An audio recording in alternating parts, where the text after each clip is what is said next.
से अपनी कौम के बच्चों को सिर्फ एक बात बताई है, वो भी अधूरी बताई है। मैं आज उस बात को मुकम्मल करवाने लगा हूं। तुमने अपने बच्चों को कहा हुसैन दीन बचा गए, हुसैन दीन बचा गए, हुसैन दीन बचा गए। मैं तुमसे सवाल पूछना चाहता हूं, इस जुमले को मुकम्मल करो, किन से बचा के गए? हाथ उठाओ जो हुसैन के नौकर बैठे हो। तुमने यह बताया कि हुसैन ने दीन बचाया, यह नहीं बताया किन से बचाया।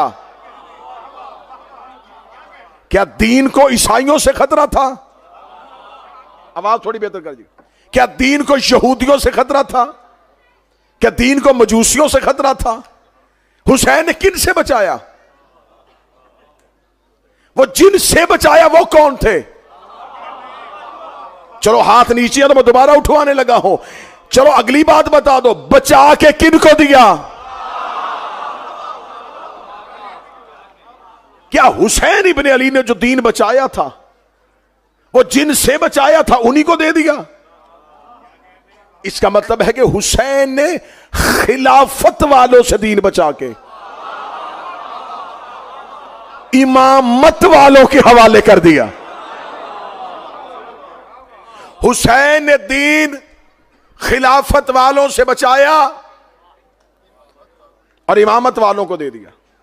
मेरी कौम के नौजवानों, ये तुम्हारे मजहब की जीत है। जो तुम्हारे 12 को इमाम नहीं कहते वो हुसैन को इमाम कहते हैं। जो जवान बैठे हो मैं तुम्हारी तर्जमानी कर रहा हूं।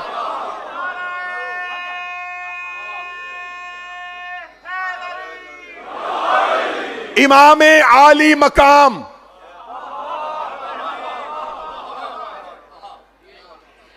इन्होंने अली को इमाम नहीं किया। हजरत अली, मौला अली के नाम के साथ हजरत, लेकिन जो ही हुसैन पे बात आई अब निकले ये खिलाफत वाली लाइन से। अली खलीफा राशिद, हुसैन इमाम, अली खलीफा, हुसैन इमाम, अली खलीफा, हुसैन इमाम। ओए खलीफा बाप हो तो बेटा इमाम नहीं होता, इमाम भी बाप हो तो बेटा इमाम होता है।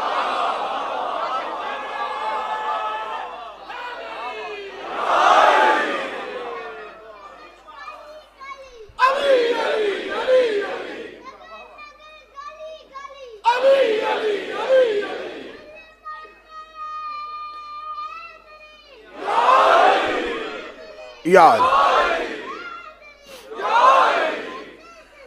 अल्लाहुम्मा सल्ली अला मुहम्मद वाले।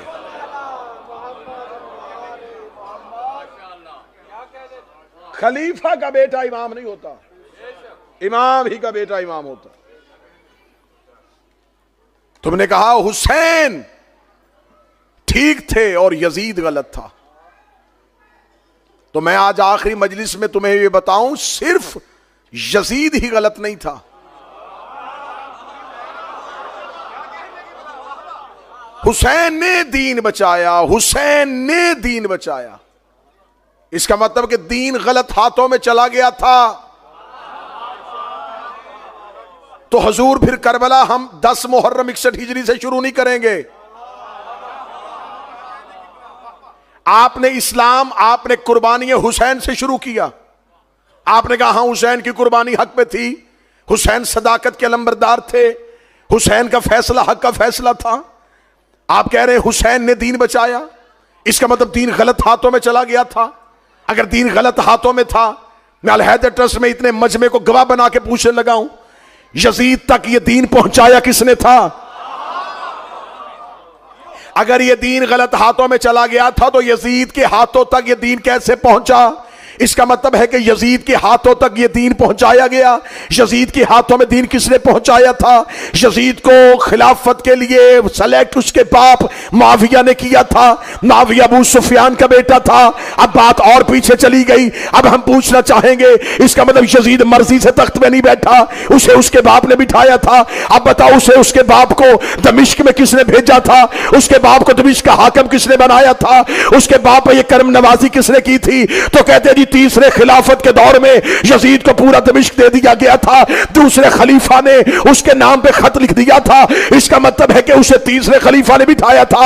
अब बताओ तीसरे खलीफा का फैसला किस कमेटी ने किया था? कि शूरा कमेटी ने किया था। वो कमेटी किसने बनाई थी? वो दूसरे ने बनाई थी। वो दूसरे को किसने बिठाया था? वो पहले ने बिठाया था। इसका मतलब है सिर्फ यजीद ही मुजरम नहीं था, जिसने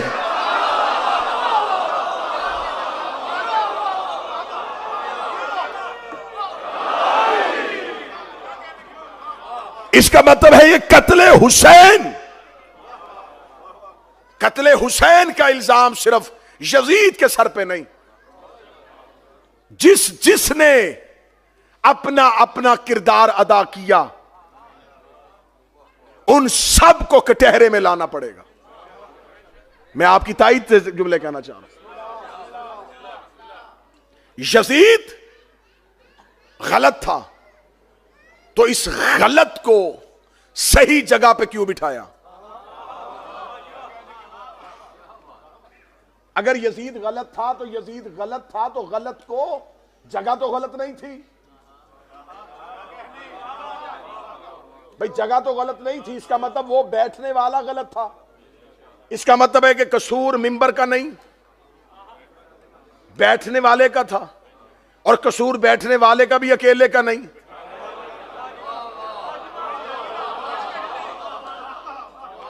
भाई दुनिया में ये असूल है कि इन्वेस्टिगेशन करने वाले कत्ल का सुराग लगाते हैं कि वजह क्या है, ये कत्ल हुआ क्यों था। 10 मुहर्रम 61 हिजरी करबला में एक कत्ल हुआ है, बताओ इस कत्ल की इन्वेस्टिगेशन रिपोर्ट कहां है? सिर्फ अकेला यजीद नहीं। आज अगर तुम ये समझते हो कि दीन बादज रसूल गदीर की बजाय जिसकी बुनियाद सकीफा में पड़ी थी वो ठीक था, तो फिर तुम्हें मानना पड़ेगा कि यजीद की खिलाफत भी ठीक थी। फिर तुमने यजीद को क्यों छोड़ा? आज कहते हो नहीं हम यजीद की खिलाफत के साथ नहीं है। क्यों खिलाफत के साथ नहीं है? अब आप इमामत वाली लाइन में क्यों आ रहे हैं? जब आपने पहले ही इमाम को नहीं माना तो फिर आप तीसरे इमाम को क्यों मान रहे हैं? अगर तीसरे को मानना तो फिर दूसरे को भी मानो, दूसरे को मानना है तो पहले को भी मानो। यजीद पे लानत करनी है तो सिर्फ यजीद पे लानत नहीं करनी।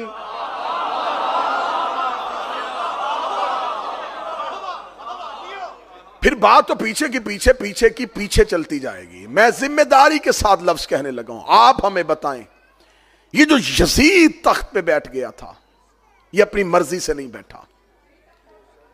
आज मुसलमान कहते हैं देखे जी हम अब कल का 10 मुहर्रम का दिन होगा ना, आपको बड़े बड़े लोग जो हैं वो लिबास भी स्याह पहन सकते हैं, थोड़ी देर के लिए जुलूसों में शिरकत भी करेंगे। आप उनकी वीडियोस भी देखेंगे कि सबील लगा रहे हैं, लंगर पका रहे हैं, और ये 2-4 एक्ट करने के बाद हुसैनी होने का दावा कर देंगे। आप उनसे पूछेंगे हुजूर आप 10 मुहर्रम, जी हमसे ज्यादा इमाम हुसैन से मोहब्बत कौन करता? हमारे घर में बकायदा हलीम की देगे बनती हैं, हम सबील लगाते हैं, हम 10 मुहर्रम को रस्ते में पानी बांटते हैं। मैं जुमला कहने लगा हूं, जिंदा ज़हनों का खतीब हूं, देगे पकाने से हुसैन नहीं मिलता।